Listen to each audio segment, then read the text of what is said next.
Hey y'all, it's Michael, and this is my Friday reads for the 18th of August 2017. First off, TV show wise, which I didn't know about, but yesterday was the premiere of Project Runway, and I'm really liking it. Like, this season is really interesting because there's a lot of things that change about the show, and so I'm really interested to see where it goes. Now, there were some designs on there that I was like, it's really interesting. But in case you don't know, Project Runway is one of my favorite reality show up there with like Love and Hip Hop. So I will talk a lot about it. Yeah, let's get on to the books. So for the past few days, reading has been up and down. There were some times when I was reading a lot. There were times when I wasn't reading that much. I was so frustrated with the short story collection that I'm currently reading right now, and I'm behind on that. In case you don't know, I've been trying to read a short story every single day, and I am really behind. The short story collection that I'm reading right now is At the Mouth of the River of Bees by Kit Johnson.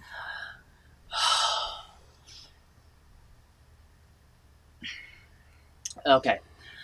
Um, Suffice it to say, I'm on the last two short stories. Now, one of these short story is like the second to the last short story is incredibly long. It's almost like a novella, and I'm at that. So it's what's pushing me behind, and that's because the past few stories that I've been reading there, I really didn't like.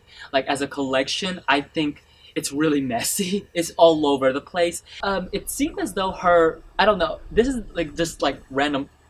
This is more of like random thoughts that I was experiencing as I was reading the book.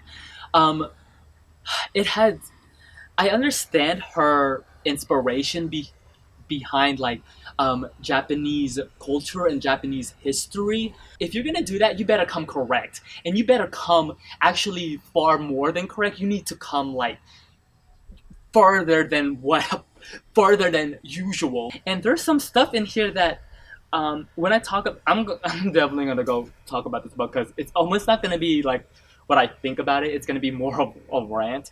But there's some things in here that where I was like, that doesn't sound correct. And then I looked it up and I was like, it's not. And then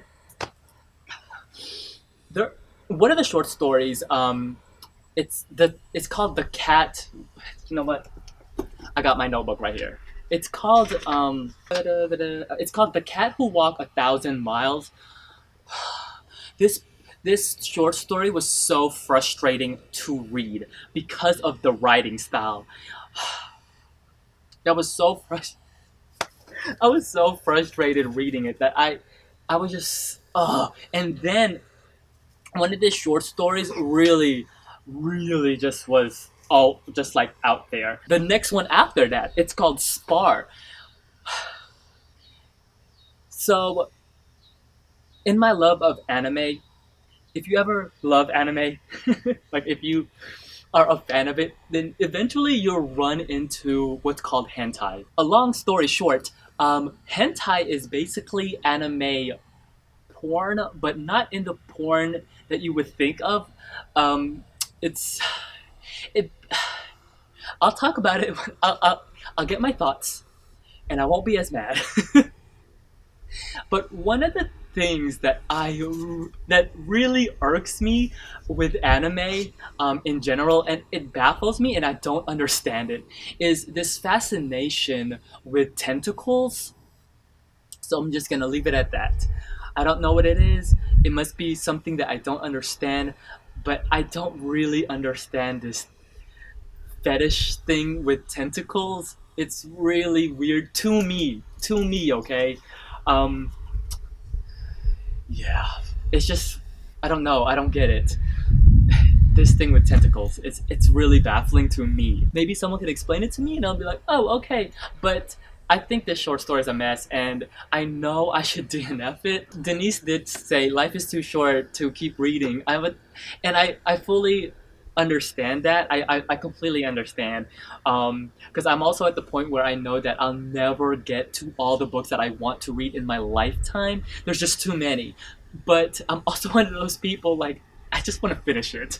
So that's one of the plans, is that I'm going to finish this short story collection, and then afterwards I'm going to continue with my next short story collection, which is A Guide to Being Born by Ramona um, Asubel. So hopefully this will be better. So I'll talk more about it when I do my short story wrap up. Hopefully I'll get to it eventually. Like, time is like, ugh. Currently right now with my manga, I'm still at the same place. I did read one chapter, but there's that. I did reserve volume 2, so we'll see how that goes. There's that. I'm thinking of actually, like, you know how in my pursuit of reading a short story collection every day, which has been actually pretty helpful, I'm thinking of reading a manga chapter every single day, because they don't actually take up a lot of time. They're so short. It's like watching an episode but of an anime, but much quicker.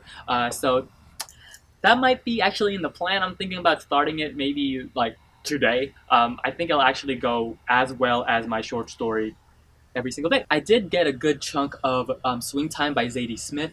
I'm at the halfway point right now. In regards to my previous short Friday reads, I think I spoke too soon, because now we're at the point where both timelines actually are really interesting. This is why I should probably give the whole book a fair shot and read the whole thing before I give my final thoughts. So there's 2 timelines on this, and it basically involves like dancing. The one timeline is like when they were kids, and it's like about being ballerinas, and about like the love of old Hollywood jazz musicals. And then there's the second timeline, which is like current time, when they're adults essentially. And now we're at the point where we're in Africa, and that's actually really interesting. Like, I'm really invested in that storyline, and I'm curious to see how they're gonna converge. It's starting to get really interesting too, because the current timeline is revealing things about the past timeline that we haven't, well, as a reader, I haven't encountered yet. So I'm excited about reading on, and I'm getting more, because this is my first Zadie Smith, and I'm also getting used to her writing. In regards to my previous video, I don't think it's actually as like cumbersome as as I stated. I'm seeing more of the nuances of her writing. So quite fair to say that don't judge a book by its first 100 pages, because it actually is getting better in my opinion. So there's that. I do have Paul Auster in my room right now. I did check it out at the library. I might have to actually renew it, because I don't think I'm gonna get it in time. The Ministry of Utmost Happiness, yeah. Come to find out, it wasn't ready for me at the library. I'm like the second person in line out of 3 people, so that has to come later. And I really am planning, like for real, like real talk, to finish Swing Time this weekend, and then start on Exit West by Mohsin Hamid. And it's fairly short compared to Swing Time, so yay. And also for my YA book club, I'm actually ahead. I've read for some odd reason, I don't know how it happened, but I'm actually ahead of the reading schedule. In September, one of the books is actually Six of Crows, which I am really excited to read, because that book has been getting hype, and a lot of people have been liking it. I'm gonna start now. I have read Shadow and Bone by Lee Bardugo, and people say you technically don't have to read the trilogy, but I just want to. And I read this a while back and loved it. I mean, someone literally get cuts in half, which is... So yeah, those are the books that I'm planning to read on this weekend. I don't really have anything planned this weekend that I can think of. I think this week my schedule got a little bit bumpy, because I had to do this photo shoot for this salon, and then it took time to edit those photos. I would have used that time to read, but there's that. So yeah, other than that, let me know what you're reading. Until then, I'll see you guys till next time. Bye.